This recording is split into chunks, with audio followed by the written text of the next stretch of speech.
Assalamualaikum warahmatullahi wabarakatuh. Selamat pagi anak-anak. Apa kabarnya hari ini? Semua sehat? Nah, sebelum memulai pembelajaran hari ini, salah satu perwakilan siswa untuk maju ke depan memimpin doa. Ya, Aini maju untuk memimpin doa. Marilah kita berdoa menurut agama dan kepercayaan kita masing-masing. Berdoa dimulai. Berdoa selesai. Nah, di sini hari ini kita akan pelajari tentang materi yaitu penyajian data. Nah, sebelum memulai pembelajaran, Ibu ingin menyampaikan terlebih dahulu apa pembelajaran kita pada pertemuan sebelumnya. Ada yang tahu?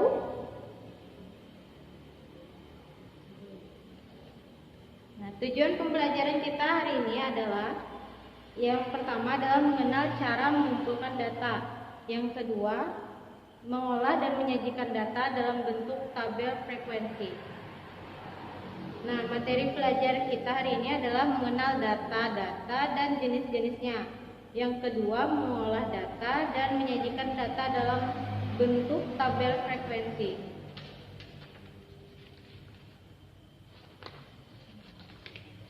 Nah, sini ada yang tahu pengertian dari penyajian data?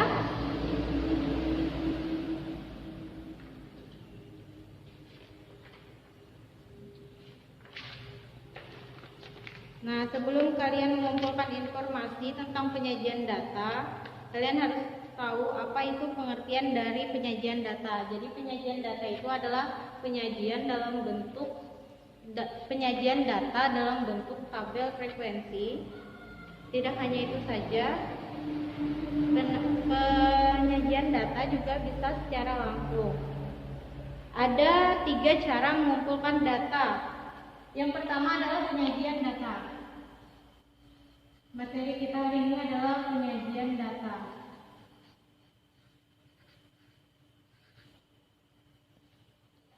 Nah, untuk penyajian data itu ada 3 cara untuk mengumpulkan data. Yang pertama adalah cara wawancara atau interview, yaitu cara mengumpulkan data dengan mengajukan pertanyaan secara langsung kepada narasumber. Contohnya, data tentang keadaan dan kondisi satu keluarga yang tinggal di rumah perkotaan yang sangat padat dan satu keluarga yang tinggal di daerah pedesaan.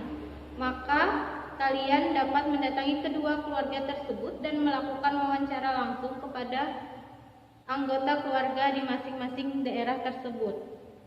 Yang kedua, kuesioner atau angket.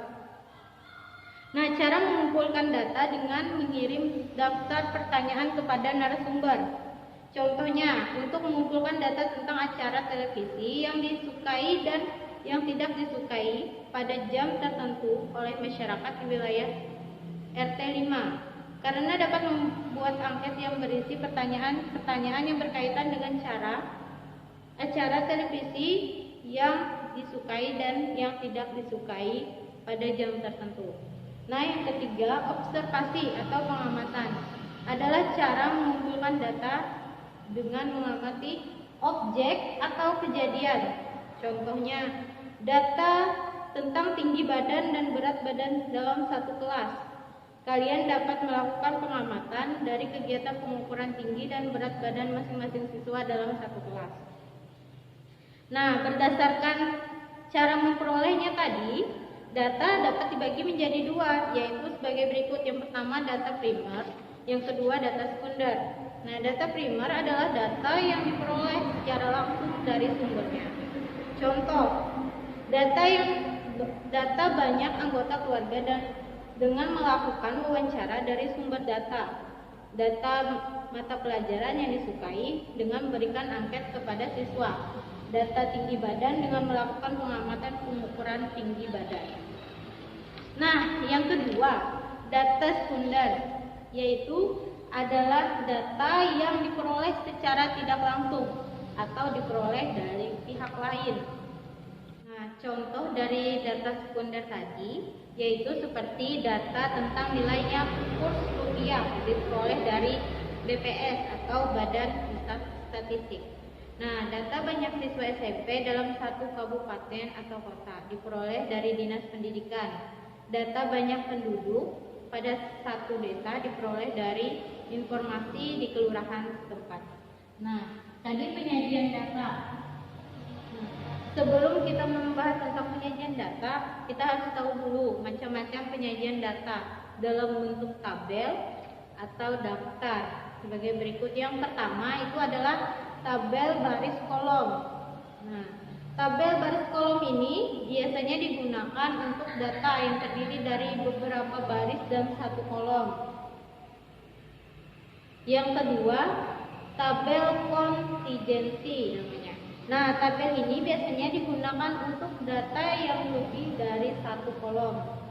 Contohnya adalah tabel kontingensi 3x2. Artinya terdiri 3 baris dan 2 kolom. Nah, yang ketiga ada namanya tabel distribusi frekuensi. Nah, tabel ini biasanya digunakan untuk data yang dibagi menjadi beberapa kelompok.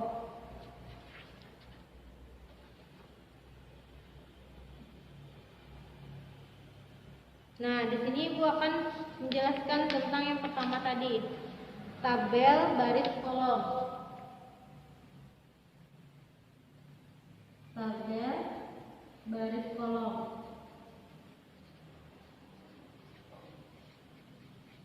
Nah, contoh dari tabel baris kolom yaitu penjualan,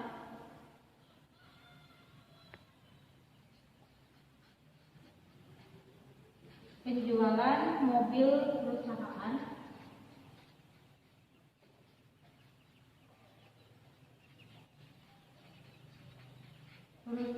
X periode 2010 sampai 2015. Kita bikin tabelnya.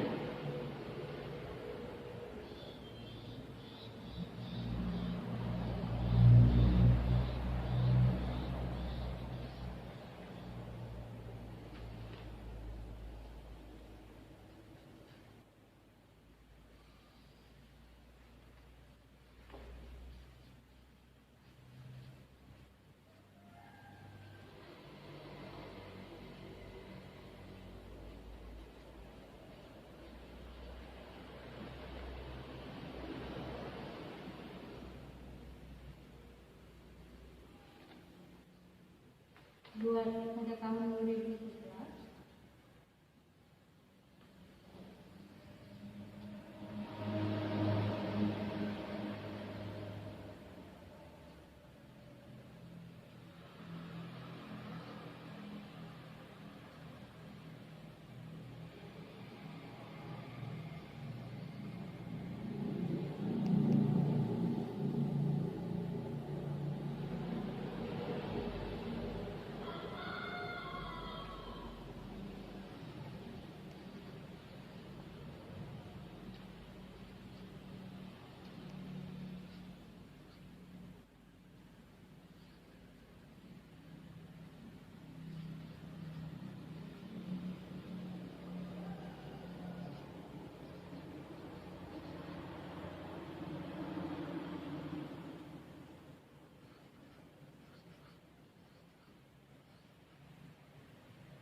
Nah, ini adalah contoh dari tabel baris kolom. Nah, contohnya adalah pada penjualan mobil perusahaan X periode 2010-2015. Nah, di sini ada tabel yang pada baris tahun dan banyak mobil terjual. Nah, pada tahun di sini tadi kan dimulai dari 2010. Jadi dimulainya adalah dari 2011. Dari 2011, 2012, 2013, 2014 dan 2015. Nah, pada tahun 2011 itu banyak mobil yang terjual adalah sebanyak 28.335. Nah, pada tahun 2012 banyak mobil yang terjual adalah 25.946 dan pada tahun 2013 adalah 30.823. Nah, pada tahun 2014 yaitu 76.105. Pada tahun 2015 banyak mobil yang terjual adalah 55.162. Nah, untuk tabel kontingensi bisa dilihat sendiri pada bukunya masing-masing. Nah, di situ ada tabel kontingensi 3x2 ya. Artinya itu terdiri 3 baris dan 2 kolom. Di mana setiap barisnya itu adalah jenis kelamin kelas pria dan wanita. Nah, pada kelas 7A itu jenis kelamin kelas 7A prianya ada sebanyak 13 orang dan pada kelas 7A jenis kelamin perempuan atau wanita itu ada 17 orang. Nah, bisa dilihat sendiri ya untuk tabel kontingensinya itu sampai dengan kelas 9D. Nah, kelas 9D itu ada 16 orang pria dan 18 orang perempuan. Nah, selanjutnya ada tabel distribusi frekuensi. Nah, tabel distribusi frekuensi tadi apa? Untuk apa, anak-anak? Ya, betul. Untuk data yang dibagi menjadi beberapa kelompok. Nilai ulangan Nah, contohnya adalah pada tabel 9.3. Bisa dilihat sendiri ya pada bukunya masing-masing. Ya, itu adalah tabel 9.3 nilai ulangan siswa kelas 7B. Nah, nilainya yang 51 sampai 60 itu banyak siswanya ada 5 orang. Dan nilai 61 sampai 70 itu banyak siswanya ada 8 orang. Nilai 71 sampai dengan 80 itu ada 10 orang. Nah, nilai 81 sampai 90 itu ada sebanyak 7 orang.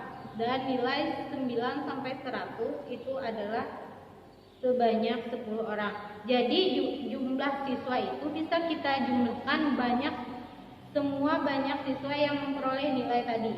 Jadi pada data tersebut banyak siswanya adalah 50 orang.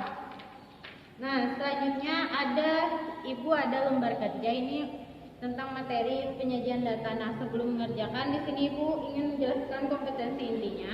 Yang pertama yaitu mencoba mengolah dan menyajikan dalam bentuk ranah konkret atau menggunakan murai, merangkai, memodifikasi, dan membuat dan ranah abstrak, menulis atau membaca, menghitung, menggambar, dan mengarang sesuai dengan yang dipelajari di sekolah dan sumber lain yang sama dalam sudut pandang atau teori. Nah, tujuan dari lembar kerja peserta didik atau LKPD ini yaitu yang pertama mengenal cara mengumpulkan data sesuai dengan tujuan pembelajaran kita pertama tadi. Yang kedua yaitu mengolah dan menyajikan data dalam bentuk tabel frekuensi. Nah, petunjuknya sebelum Ibu bagikan, yang pertama petunjuknya diskusikan dengan anggota kelompokmu untuk membahas dan menyelesaikan LKS di bawah yang Ibu kasih ini. Bagi menjadi satu kelompok yaitu 4 orang ya anak-anak. Ayo cepat tentukan kelompoknya sebelum Ibu bagikan. Nah, jika sudah membagi kelompoknya menjadi 4 orang, perwakilan kelompok untuk mengambil LKPD-nya masing-masing. Ya, ini. Nah, ayo anak-anak lihat dulu adalah LKPD yang Ibu kasih. Ya, di situ kan tugas kelompok. Nah, masalahnya pada LKPD yang Ibu kasih itu diketahui data ukuran sepatu siswa kelas 7 salah satu SMP negeri di Malang adalah sebagai berikut. Susunlah data tersebut dengan tabel frekuensi. Nah, itu kan ada data ukuran sepatu siswa. Namanya Arman, Anton, Ayu, Ahmad, Burhan, Dion, Yayu, Cica, Maria, dan Suge. Nah, ukuran sepatunya Arman 36, Anton 38, Ayu 35, Ahmad 37, Burhan 40, Dion 39, Yayu 35, Cica 34, Maria 38, Sugeng 43. Nah, bisa dilihat sendiri ya pada LKPD-nya. Kerjakan masing-masing sesuai kelompoknya.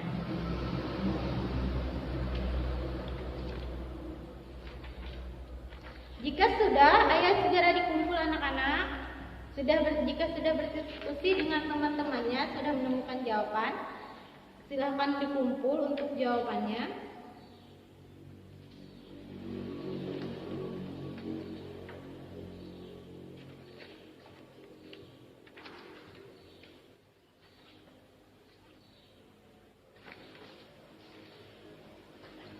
Apakah sudah? Ayo Dodi, segera dikumpul.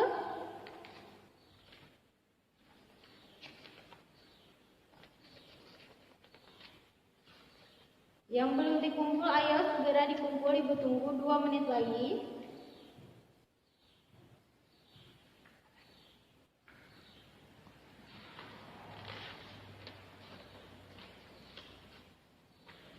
Nah, untuk pertemuan selanjutnya, karena sudah ngumpul semua, jadi di sini Ibu ingin menyampaikan kesimpulan dari LKPD tadi, yaitu jadi ukuran sepatu siswa yang paling banyak dari data tersebut berapa? Ayo, 40. Ya, betul. Dengan banyak siswa 6 orang dan ukuran sepatu yang paling sedikit berapa? Ya, betul, 42 dan 43. Ya, betul, karena hanya 1 orang siswa.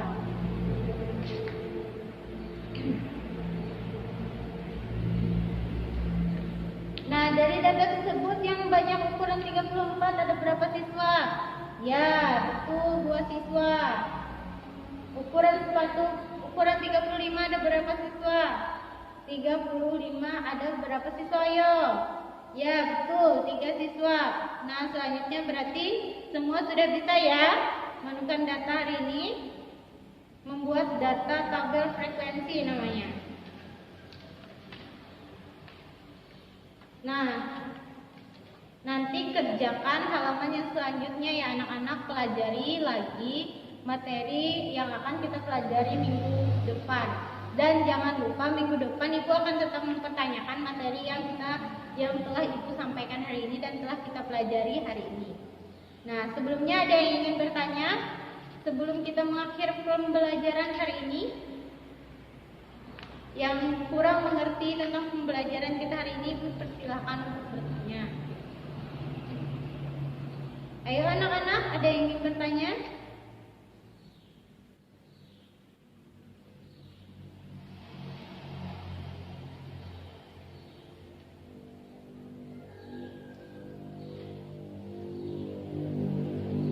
Nah, jika tidak ada pertanyaan, maka Ibu akan menyampaikan kesimpulan pembelajaran kita hari ini. Berarti semuanya paham ya hari ini ya? Gak ada yang ingin dipertanyakan ya? Nah, jadi sebelum kita mempelajari tadi kan kita harus tahu tujuan pembelajaran kita kan. Yang pertama mengenal cara mengumpulkan data. Nah, cara mengumpulkan data tadi kan sudah Ibu jelaskan apa-apa saja. Dan selanjutnya apa-apa saja tadi anak-anak? Ada cara wawancara, ada cara kuesioner atau angket, ada cara observasi.